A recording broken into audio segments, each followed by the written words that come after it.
que va faire l'OM de ces jeunes joueurs prometteurs? Deux cas nous intéressent et font beaucoup parler à l'OM. Robinho Vaz, 18 ans, 4 buts, 2 passes décisives depuis le début de saison. Un temps de jeu fortement réduit depuis un mois. Il est sous contrat jusqu'en 2028. Négociations stoppées pour une prolongation. Elles avaient démarré en octobre. Même situation pour Daryl Bacola, souvenez-vous. Souviens-toi d'ailleurs, Jean-Michel, on en parlait le soir où il avait été titularisé contre Newcastle en Ligue des Champions. On avait été surpris. Il avait fait tout ce match, enfin une heure de jeu, très bon. Ensuite, on ne l'avait plus vu malheureusement sur le terrain avec l'OM, ou quasiment plus. Alors écoutez la justification de Roberto De Zerbi. Le manque de temps de jeu n'est pas du tout lié aux situations contractuelles, mais plutôt à un manque d'investissement. Je suis un entraîneur et j'essaye de faire le moins d'erreurs possible. J'essaye de mettre les joueurs sur le terrain quand je les vois bons. Si Bacola et Vaz ne jouent pas, c'est parce que je ne les vois pas prêts ou en forme à l'entraînement. Ce n'est pas une question de prolongation de contrat. Voilà la raison officielle donc évoquée par Roberto De Zerbi. Ils n'ont pas joué le week-end dernier face à Nantes. Parlons de tout cela avec Fabrice Hawkins qui nous rejoint. Salut Fabrice. Salut à tous. Et bonne année à toi Fabrice. Tu vas avoir du boulot. Bonne année, meilleur vœu à vous les gars. Alors est-ce que les deux jeunes Marseillais ont une chance de s'en aller dès cet hiver d'après toi ? En tout cas, les négociations se sont crispées ces derniers jours autour des prolongations donc, de ces deux joueurs. D'abord, le cas Robinho Vaz, sous contrat jusqu'en juin 2028, tu le disais Benoît, il a eu une proposition de prolongation de contrat de l'OM qui a été retirée depuis, quand la situation s'est tendue, mais tous les scénarios restent possibles. Du côté du club, on veut le prolonger en augmentant son salaire, bien entendu, mais l'attaquant qui est ouvert à une prolongation, lui veut négocier les meilleures conditions. Le buteur de 18 ans estime aussi qu'il n'y a pas le feu, avec 2 ans et demi de contrat à Marseille lui restant. L'OM de son côté veut aller vite et un dénouement est espéré cet hiver, sachant que les Phocéens valorisent Robinho Vaz entre 20 et 25 millions d'euros. Concernant Daryl Bacola, la situation est plus urgente. Lui qui arrive en fin de contrat en juin 2027, Marseille a proposé une prolongation de 3 ans le 30 novembre, donc le jour de son 18e anniversaire. Proposition restée lettre morte. Donc Marseille est ouvert un départ à une vente avec un prix estimé entre 15 et 20 millions d'euros. À noter que pour ces deux joueurs, il y a déjà des intérêts, notamment en Angleterre et en Allemagne. Fabrice, reste avec nous au cas où il y a des interrogations. C'est la une de Roten sans flamme ce soir. La gestion des jeunes de l'OM est-elle incompréhensible? Supporter marseillais, on vous attend au 32-16. Dugas, comment tu réagis à ces informations? Il y a quelques mois, on nous a vendu le projet jeune à Marseille avec l'avenir de l'OM autour de ces deux garçons. Et là, on apprend qu'on est quasiment à deux doigts de les vendre. Écoute, c'est compliqué. Tout ce qui se passe à l'OM, sincèrement, j'ai du mal à y voir clair. Deux jeunes joueurs apparemment talentueux, Vaz présenté comme un des meilleurs talents européens, j'ai lu ça ce matin dans l'équipe. J'ai été, je te cache pas, assez surpris. Alors il a montré des qualités, ce garçon, il mérite d'avoir du temps de jeu, c'est indéniable. Et de l'autre côté, tu as l'entraîneur qui nous explique que la mentalité n'est pas bonne et que c'est pour ça qu'il ne joue pas. Et de l'autre côté, tu as des dirigeants qui nous disent ouais, alors sa mentalité, elle n'est pas bonne, puisque Dixit l'entraîneur, mais par contre, il vaut 20-25 millions d'euros. Écoute, si sa mentalité n'est pas bonne et qu'il a joué, il a fait 10 matchs depuis le début de l'année, il ne vaut pas 20-25 millions. Je ne comprends pas la logique de tout ça. Voilà, quand tu as la chance d'avoir un joueur, j'ai vu son salaire ce matin dans l'équipe, il gagne 10 000 euros par mois le gamin. Ouais. C'est-à-dire que tu préfères vendre un gamin 20 ou 25 millions d'euros qui te coûte 10 000 euros par mois, qu'en demande certes un petit peu plus, mais qui est sous contrat jusqu'en 2028. Donc au moins pendant 2 ans et demi, tu peux l'amener à maturité, ce garçon quand même. Le but quand même, quand tu as un garçon comme ça, c'est une chance, tu ne le payes pas cher en salaire, tu n'as pas de transfert, même si tu as eu un coup de formation, tu ne le payes pas cher. Donc c'est quand même une aubaine. C'est toujours mieux que d'aller aller chercher des mecs qui n'ont pas forcément l'amour du maillot, l'amour du club et tout ce qui va avec, que tu vas payer 500, 600, 700 000 euros par mois, sans parler d'un éventuel salaire. Ça te coûte quand même moins cher d'avoir un jeune. Et puis c'est aussi ça le football, et ça doit être aussi ça l'OM. C'est amener des jeunes à maturité. Quel kiff pour un club. Mais c'est extraordinaire. Si tu veux le vendre cher, le gamin, à la rigueur, que ce soit ton projet, et c'est le projet du football d'aujourd'hui, ou même depuis très longtemps, ok, il n'y a pas de problème, mais amène-le à maturité, amène-le dans une performance, amène-le à un certain niveau, amène-le avec quelque chose qui a du sens, pas seulement une phrase qui veut dire... C'est ce qu'ils sont en train de faire. Bah oui, mais c'est ce qu'ils font. Et juste avec un Oui, entraîneur. c'est ce qu'ils font, parce qu'il a joué 19 matchs cette année quand même. Exactement. Bah oui, exactement. Donc je ne comprends pas quelle est l'idée quand tu as un jeune joueur comme ça, talentueux, de vouloir le transférer aujourd'hui à 20-25 millions d'euros. Mais qu'est-ce que c'est aujourd'hui? Mais est-ce que c'est eux qui veulent le transférer ou c'est le joueur et son agent qui veulent partir? Benoît Costil. C'est un peu ni l'un ni l'autre. Je ne sais pas si Fabrice est encore là, mais en fait, c'est un jeu de négociation. C'est qu'une question d'argent. C'est chacun pour répondre. Oui, c'est un peu ça. L'idée, c'est que chacun a ses intérêts. L'OM veut bien entendu conserver Romain Evas dans l'idéal, mais il y a aussi la crainte de le laisser justement grandir à Marseille et puis qu'il pas libre dans 2 ans et demi parce qu'il n'aura pas prolongé justement. Et Romain Evas de son côté, il voit la proposition de l'OM d'un bon œil, mais il se dit aussi que dans le football d'aujourd'hui, il faut saisir les opportunités. Il y a des propositions bien plus alléchantes qui lui sont offertes. Excuse-moi, mais il n'y a pas d'opportunité, c'est pas vrai. Projet il est sous sportif contrat jusqu'en 2028.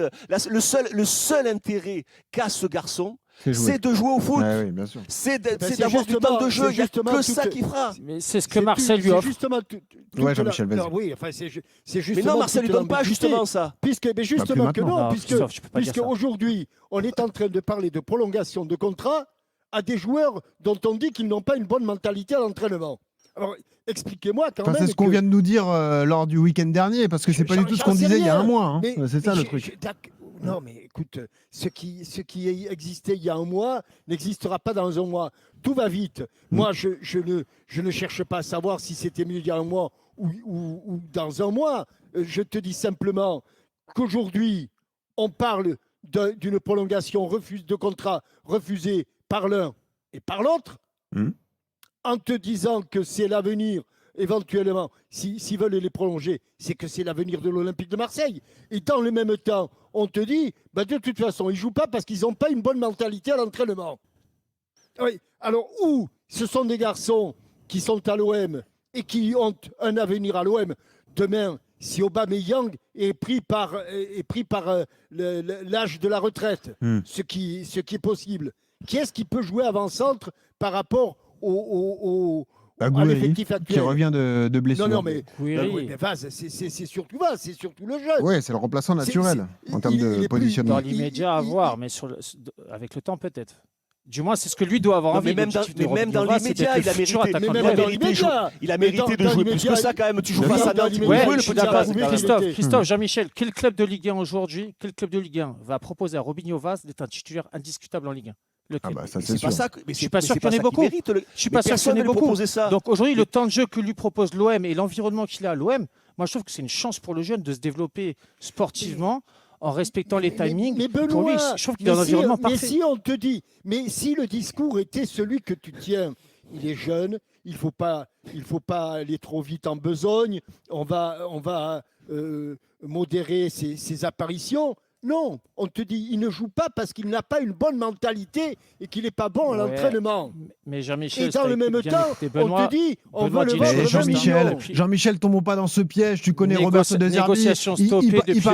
Il parlait de Neil Maupay comme de son fils. Il l'a écarté 3 mois plus tard. Il n'a plus jamais joué au foot.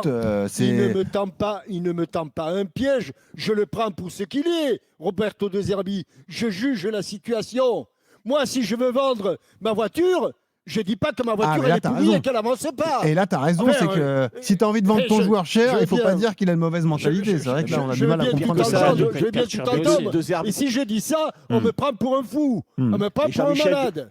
Jean-Michel De Zerbi se plaint que son effectif est fatigué, qu'il n'arrête pas de se plaindre que son effectif est fatigué. T'as Aubameyang, il rentre de la Coupe d'Afrique. T'as vu la tête qu'il avait avant le match, t'avais l'impression qu'il était cuit, le mec. Le petit Vaz, il peut pas jouer sur ce match-là face à Nantes. Il joue pas le Real Madrid, il joue face à Nantes. Mais et après, tu dis que tu veux le prolonger, mais tu veux le vendre. Oui, mais tu veux quoi en définitive? C'est ces doubles discours qui sont exaspérants. Christophe, tu vois, là sur ce que tu dis, je suis totalement d'accord avec toi. Mais par contre, après, quand tu regardes le développement du joueur, un jeune à 18 ans, vous savez ce que c'est, vous savez même mieux que moi. Le jeune, c'est le projet sportif qui doit primer. Et aujourd'hui, le temps de jeu est là. Il est rentré quelquefois 1 minute, 2 minutes. Mais il a quand même des titularisations, des rentrées à la mi-temps, 30 minutes. Qui va lui offrir un meilleur projet sportif sur le temps de jeu? Mais Robinho Vaz n'a pas dit qu'il voulait partir. Robinho Vaz n'a pas dit qu'il voulait partir. Il dit simplement j'ai encore 2 ans et demi de contrat. Depuis octobre. Oui, mais c'est pas lui qui les a stoppés, les négociations. on a dit qu'il ne voulait pas partir, mais on a quand même estimé éventuellement son transfert. Après, si on parle d'un Parce point que de là, vue... Excuse-moi, juste on parle de Vaz, mais Bacola c'est pareil. Bien Bacola, sûr. tu le mets en Ligue des Champions. Et après, il joue plus. Il a eu quoi comme temps de jeu, ce gamin? Rien du tout. Mais justement, c'est ce que j'allais te dire, et je pense que ça va te rendre fou. Son départ ou ses non-titularisations sont aussi surprenantes que sa titularisation. Il y a peut-être une problématique dont on ne parle pas depuis le début de ce débat, Jean-Michel, Benoît et Dugas, c'est que on a entendu Pablo Longoria lors du bilan à mi-saison qui est venu présenter les résultats financiers de l'OM, et il l'a dit, l'OM vit au-dessus de ses moyens depuis le début de saison, avec les investissements qui ont été faits à la fin du mercato, etc. Et quand vous regardez précisément l'effectif marseillais, il y a combien de joueurs à plus-value que tu peux vendre avec une certaine somme dans cet effectif? En fait, il n'y en a pas 50 si tu enlèves les jeunes.